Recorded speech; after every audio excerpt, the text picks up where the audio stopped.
Hello friends, অন্তিমবালির ছাদ বাগানে আপনাদের সবাইকে স্বাগত। আর আজকেও রয়েছে ছাদে প্রচুর কাজ।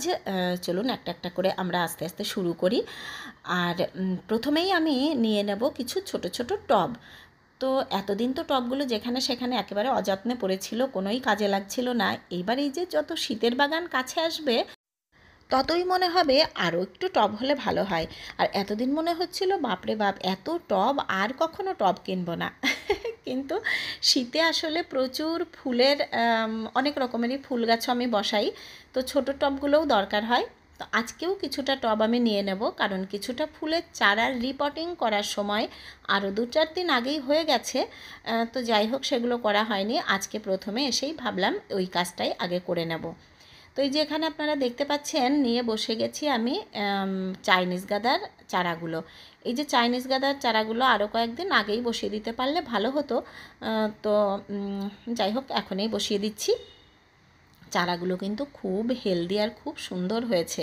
তো এখন থেকে যদি আমি চাইনিজ গাঁদার এই কাটিংগুলো করতে শুরু করি, শীত পর্যন্ত কিন্তু আমি প্রচুর চাইনিজ গাঁদা বানিয়ে ফেলতে পারবো। আর শীতের প্রথম থেকেই এই যে ফুল পেতে শুরু করে দেব। তো চাইনিজ গাঁদা কিন্তু একেবারে কম দাম না আমাদের এখানে, মোটামুটি ওই 36 টাকা ডজন মনে হয় আমি গত বছর কিনেছিলাম। আর এই যে এত এত চারা যদি আমি বাড়িতেই বানিয়ে ফেলতে পারি, তাহলে তো আমার ভালোই হবে, আমার ফ্রিতে এত ফুল গাছ হয়ে যাবে। আর শীতের সময় তো প্রচুর চারা কিনতে হয়। এখন তো চারার দাম অনেক বেড়ে গেছে। আগে আমরা যখন বাগান করতাম, ইনকা গাঁদা কিনতাম 2.5 টাকা করে। সেই ইনকা গাঁদা এখন 4 টাকা 5 টাকা হয়ে গেছে। যেগুলো আমরা কিনতাম 4 টাকা 5 টাকা করে, সেগুলো এখন 8 টাকা 10 টাকা পিস।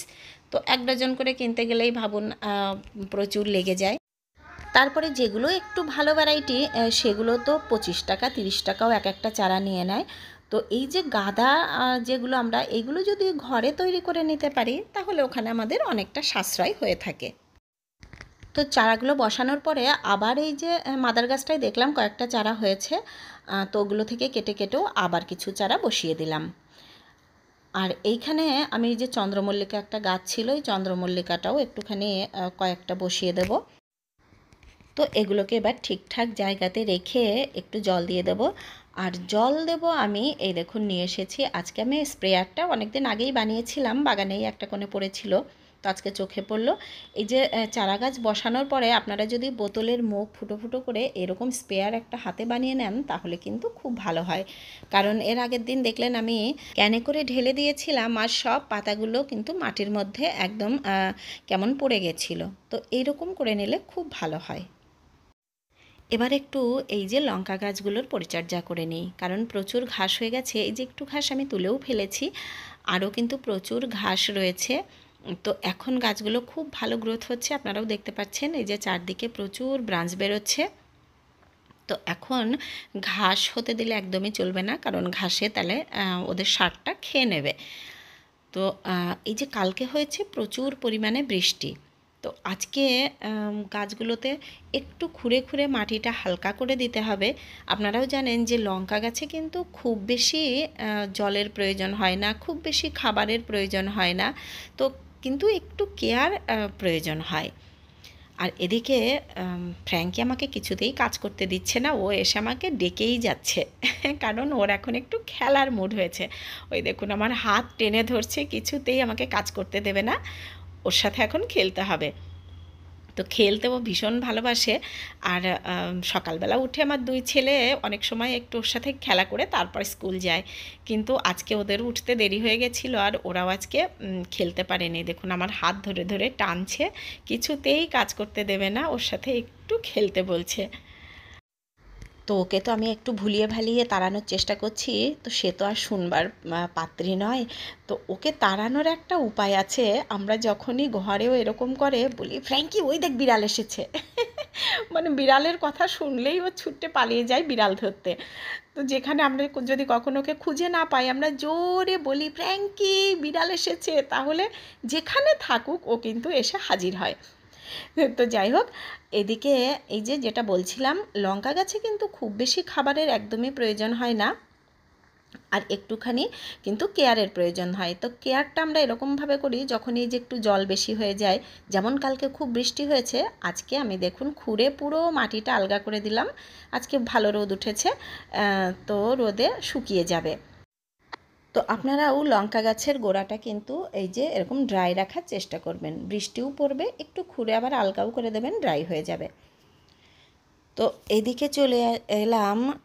এই যে আমি যে বীজগুলো বপন করেছিলাম, কালকে তো প্রচুর বৃষ্টি হয়েছে, এই দেখুন পালং শাকগুলোর কিন্তু কিছু সেরকম হয়নি, ঠিকই আছে। আর এইদিকে দিয়েছিলাম বীজ, তো বীজগুলো তো এখনও জার্মিনেটই হয়নি, বৃষ্টির জলে ভালোই হবে, ভিজে গেছে, আশা করছি সব উঠে যাবে। আর এদিকে নিতে এসেছিলাম আমি এই খুরপিটা, কারণ একটুখানি কাজ আছে বাগানের। আর এখানে যে বরবটি গাছটা ছিল, ওই দেখুন সেই বরবটি গাছটা কিন্তু একদমই মরে গেছে। আর এই যে এদিকের যে এখানে দিয়েছি আমি মূলো গাছ, তো ওই মূলো গাছগুলোও কিন্তু বৃষ্টিতে কিচ্ছু হয়নি, ভালো আছে। আর এখানে যে বরবটি গাছটা এই যে মরে গেছে, কেমন হয়ে গেছে, এটা উঠিয়ে ফেলে দেবো। আর বরবটি গাছ এখন চলে গেলে আর দুঃখ নেই, বরবটি প্রচুর খেয়েছি, প্রচুর। তো এখানে একটুখানি মাটিটা আমি খুঁড়ে রেখে দেবো। আর এই মাটিটাতে কিন্তু প্রচুর পরিমাণে আমি এই দেখুন গোবর সার মিশিয়ে রেখেছি। তো এই যে মিশিয়েছি, শীতে কিন্তু এখানে আর আমি কোনো গোবর সার দেবো না, যা মেশানোর মিশিয়ে দিয়েছি। আর এই যে মাঝে মাঝেই বৃষ্টি পড়ছে, তো মাটিটা খুব ভালো তৈরি হয়ে থাকছে। আর এই দিকে বেডটাতে তো প্রচুর পরিমাণে আবার ঘাস হয়ে যাচ্ছে। আর ঘাসটা ছোট থেকেই যদি পরিষ্কার না করি, তাহলে তো বুঝতেই পারছেন বড় হলে পরিষ্কার করতে খুবই কষ্ট। আসলে এই যে শীতের বাগান যত আমাদের এগিয়ে আসবে, এখন থেকেই কিন্তু বেডগুলো সবসময় পরিষ্কারই রাখতে হবে, কারণ কখন কোন বীজ নিয়ে আসবো বা চারা নিয়ে আসবো সেটা আমি নিজেও জানি না। কারণ বীজ কেনা চারা কেনাটা হচ্ছে আমার নেশা, আপনাদের অনেকবারই বলেছি। আমি যখনই কিন্তু বাইরে যাই, তখনই যদি দেখি কোনো চারা কেনার মতো বা কোনো বীজ কেনার মতো, তখনই আমি নিয়ে আসি। আর বেডগুলো যদি রেডি থাকে, তাহলে কিন্তু যখন তখন সেগুলো এনেই বসিয়ে দেওয়া যায়।